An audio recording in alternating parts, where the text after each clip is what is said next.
안녕하세요. 자유유튜브더 자윤입니다. 최근에 주가가 큰 폭으로 내렸습니다. 그리고 나서 지금 현재 반등을 시도하고 있는 시장인데요. 중동전쟁, 그리고 유가 급등으로 인한 인플레이션 불안, 여러 가지 소식들이 쏟아지면서 투자 심리를 불안하게 만들고 있는데요.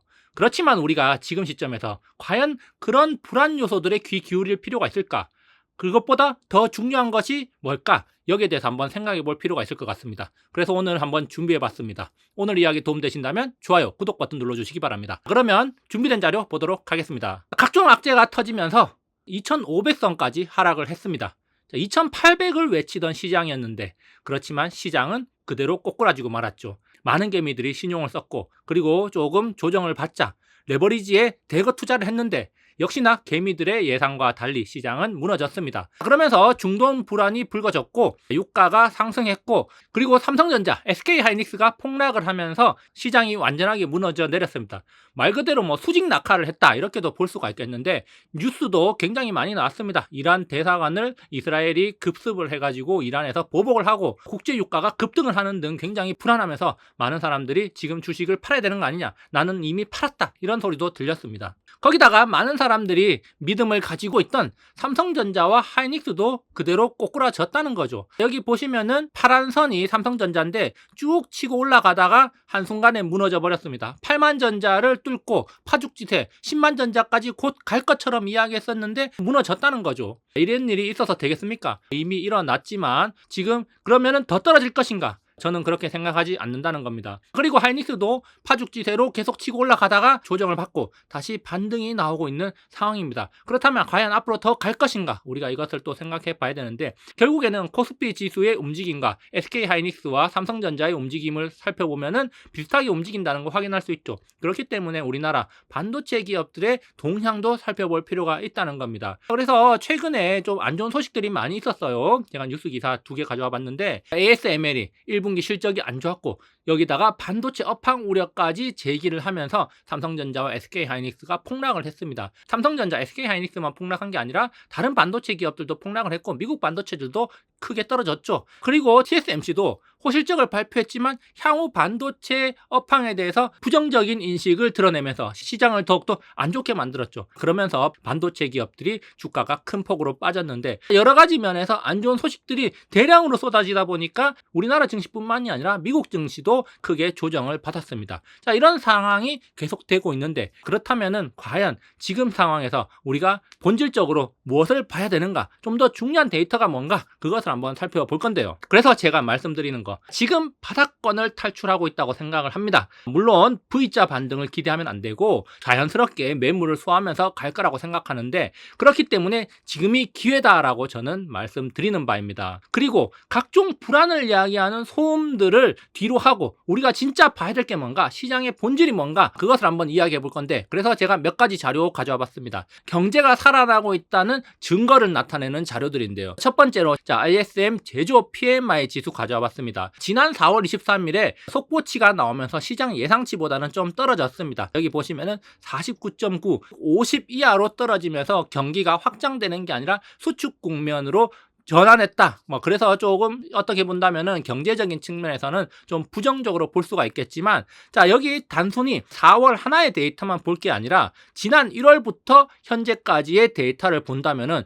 꾸준히 우상향하고 있다는 거죠. 자, 여기 차트에서 보시면은 꾸준히 우상향, 추세적으로 우상향하되 중간중간에 이제 한 번씩은 이렇게 하락하는 기조를 보이지만 꾸준히 우상향할 거라고 저는 생각을 합니다. 그리고 데이터들이 연속적으로 여러 달을 묶어서 본다면은 우상향하고 있다는 거죠. 그리고 49.9, 50 이하로 떨어져서 위축 국면이라고 했지만 세부적으로 살펴본다면 그렇게 우려할 만한 수준도 아니고 49.9라는 거는 50에 가깝기 때문에 좋다 나쁘다를 평가하기에는 좀 애매한 부분이 있다는 거죠. 자, 그래서 과거에 코로나 시기 때를 한번 생각해 보면 그때 엄청난 호황 아니었습니까? 물론 돈풀기에 의한 호황이었지만 어쨌든 제조업의 호황이었습니다. 자, 그래서 이때 당시에 보면은 50 이상으로 갈 때 계속해서 쭉 올라가지만 중간중간에 조금씩 빠지는 구간들이 있다는 겁니다. 자, 제조업 PMI가 추세적으로 우상향을 하는 게 중요하고, 자 그리고 또 떨어질 때도 보면은 추세적으로 우하향하는 사이에 중간중간에 이렇게 올라갔던 때가 있었다는 거죠. 자 그렇기 때문에 지금은 상승 초입에 경기가 살아나는 회복 국면이기 때문에 한 번씩 데이터가 안 좋게 나오더라도 크게 우려할 필요가 없다.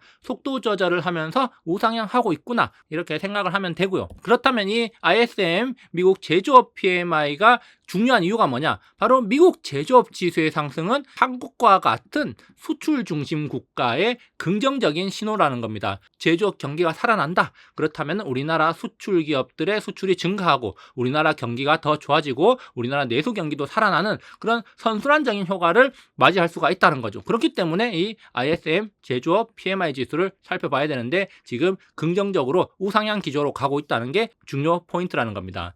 자 그리고 또 한 가지, 중국 경제가 살아나고 있다는 증거가 계속 발견되고 있습니다. 물론 일각에서는 데이터가 조작된 거다, 중국은 좋아질 리가 없다, 계속해서 나쁘다, 부동산 위기가 터질 것이다, 이런 이야기들이 나오고 있지만 어쨌든 지금 나오고 있는 데이터 그리고 여러 가지 동향들을 살펴볼 때 중국도 좋아지고 있다는 거죠. 그리고 이런 것들을 방증하듯이 월가에서도 투자를 좀 확대하고 있다는 정황이 포착되고 있습니다. 미국에서 중국에 대한 투자를 늘리고 있다는 거죠. 그렇기 때문에 우리가 중국을 마냥 부정적으로만 볼 필요는 없고 중국 경기가 살아나고 있구나, 이 정도로 인식을 하면 되는데, 자 그래서 보면은 이번에 1분기 성장률도 5.3%를 기록하면서 전망치를 크게 상회했다는 겁니다. 자 그리고 올해 경제 성장률 전망을 기존 4.6%에서 4.8%로 상향을 했다는 건데, 그만큼 중국 정부가 경제에 자신감을 가지고 있다는 겁니다. 중국 경제가 회복 국면에 진입을 했고, 그리고 작년부터 시행해왔던 부양책 효과가 서서히 나타나고 있기 때문에 앞으로도 그런 효과들이 나타나면서 중국 경기가 계속해서 회복 국면으로 접어들 가능성이 있다, 저는 이제 그렇게 생각하는데, 자 그렇다면은 이렇게 중국 경기가 좋아지는 게 우리나라에 어떤 의미냐, 뭐가 좋으냐, 이런 것들을 생각해 볼 필요가 있는데, 결국 중국 경기 회복은 우리나라 기업들한테 긍정적입니다. 지금 현재 중국에 대한 수출 비중이 과거에 비해서는 많이 줄어들었습니다. 그 대신 이제 미국에 대한 수출 비중이 증가했는데요. 그럼에도 불구하고 중국에 대한 수출 비중은 여전히 높은 편이기 때문에 우리나라 기업들, 중국의 경기가 좋아져야지 우리나라 수출도 증가할 수 있고, 그렇다면은 또 우리나라 기업들의 이익이 증가하고 또 우리나라 내수 경기에도 도움이 된다는 겁니다. 자 그래서 제가 표를 가져와 봤는데, 자 2023년까지의 통계입니다. 통계청에서 발표한 자료인데, 자 우리나라의 주요국 수출 비중을 보면은 일본에 대한 수출은 4.6%로 지난 3년간 거의 변화가 없었고, 자 유럽에 대한 수출도 10.8%로 큰 변화는 없습니다. 그렇지만 미국에 대한 수출 비중은 18.3%로 큰 폭으로 증가를 했고, 중국에 대한 수출 비중은 19.7%로 최근 3년 동안 많이 줄어들긴 했지만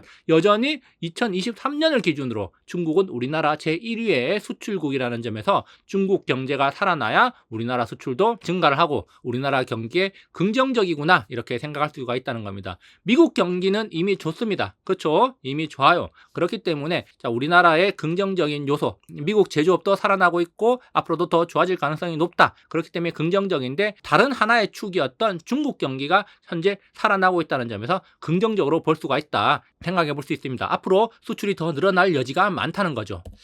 자 그리고 또 무엇보다 중요한 거, 바로 한국 경제도 살아나고 있다는 겁니다. 아직 체감으로 느껴지는 체감 경기는 안 좋다, 이렇게 볼 수가 있겠지만 데이터상으로 봤을 때 한국 경기 살아나고 있고 수출도 꾸준히 증가하고 있다는 점, 투자를 하는 입장에서는 이런 데이터들, 자 이런 수출이 증가한다는 거 중요하게 봐야겠죠. 특히 우리나라 1분기 GDP 같은 경우에 1.3%로 예상치를 웃도는 성장을 보였습니다. 그래서 정부, 한국은행도 깜짝 놀랐다는 건데, 1분기 성장률에 기여한 항목은 순수출하고 민간 소비가 증가를 하면서 1분기 GDP가 증가를 했다는 겁니다. 자, 그래서 수출이 꾸준히 증가하고 있다는 거, 작년 말부터 나타나던 현상이었는데 지금은 내수 소비까지 증가를 했다는 거죠. 자, 수출과 내수라는 쌍두마차가 같이 GDP 상승을 이끌면서 우리나라 경제가 향후에 더 좋아질 가능성이 있고, 자, 2024년 굉장히 전망이 좋다, 이렇게 볼 수 있습니다. 그래서 지금 현재 경제 성장률이 크게 증가하면서 시장에도 긍정적인 기운이 돌고 있는데, 자, 한국 경제 지금 수출뿐만 아니라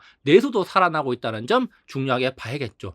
그리고 또 한 가지 좀 더 디테일하게 들어가 본다면은 반도체 경기가 꾸준히 살아나고 있고 우리나라 수출 증가에 큰 기여를 하고 있다는 겁니다. 그래서 여기 보시면은 반도체에 보면 삼성전자 영업이익 6.6조를 달성하면서 호실적을 달성했고, 그리고 SK 하이닉스도 깜짝 호실적을 발표하면서 HBM 수출 증가뿐만 아니라 낸드 플래시 수출도 증가하면서 반도체 어닝 서프라이즈를 보여줬습니다. 그래서 반도체는 이미 호황으로 가고 있다는 게 증명이 됐고요. 특히 SK 하이닉스가 컨퍼런스 콜을 진행하면서 올해 메모리 시장 규모는 과거 호황기에 버금가는 수준이 될 것이라고 하면서 지금 반도체 업황이 호황기로 가고 있고 과거 호황을 뛰어넘을 수도 있다, 이런 기대감까지 나오고 있다는 겁니다. 특히 전 세계적으로 AI 반도체에 대한 수요가 증가하고 그리고 경기가 좋아지면서 전자제품에 대한 수요가 증가할 걸로 기대를 해볼 수가 있기 때문에 반도체 업황 그리고 전체적인 분위기, 전체적인 수출 기업들한테 긍정적인 분위기가 형성되고 있다는 거죠.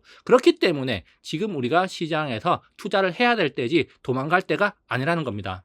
그래서 지금 바이앤홀딩 타임이다. 점점 좋아지고 있고 더 좋아질 일만 남았다는 겁니다. 단기 하락은 매수 기회라는 생각으로 대응하는 편이 나아 보입니다. 한 달 전이나 지금이나 저는 관점에는 변화가 없습니다. 단기적인 이슈, 주가 급등으로 인한 과열은 하락을 부추길 수가 있습니다. 그렇지만 이렇게 하락이 나타났을 때 오히려 사고 싶었던 것들을 좀 더 싸게 살 수 있는 기회다, 이렇게 생각하면 되고, 기존의 보유자들은 하락을 하더라도 다시 반등이 나오고 결국 우상향을 할 거라는 믿음을 가져가면 좋겠습니다. 그래서 지금 우리가 기억해야 될 거, 경제가 서서히 살아나고 있고, 그리고 주가는 온기가 서서히 퍼질 때 오른다는 점을 명심하십시오. 경기가 호황에 도달해가지고 피크를 찍고 모두가 살기 좋아졌구나, 모두가 돈 벌었구나, 이런 이야기를 할 때는 이미 호황의 절정에 다다랐다는 거고, 그때는 더 올라갈 곳이 없습니다. 최고의 위치에 올랐는데 더 오를 데가 어디 있겠습니까? 그때는 내려갈 일만 남은 거죠. 그렇기 때문에 올라갈 때 온기가 서서히 퍼지고 업황이 좋아질 때 주가가 오른다는 점을 명심하면서 지금은 바이앤드 홀딩을 하고 나중에 호황의 절정에서 모두가 투자에 뛰어들고 모두 경기가 좋다고 느낄 때 그때는 고점이기 때문에 그때는 투자 축소를 해야 되지 않을까, 이렇게 생각을 해봅니다. 오늘 여기까지 준비해봤고요. 좋아요, 구독 버튼 눌러주시면 감사하겠습니다. 다음에도 유익한 영상으로 찾아오도록 하겠습니다. 감사합니다.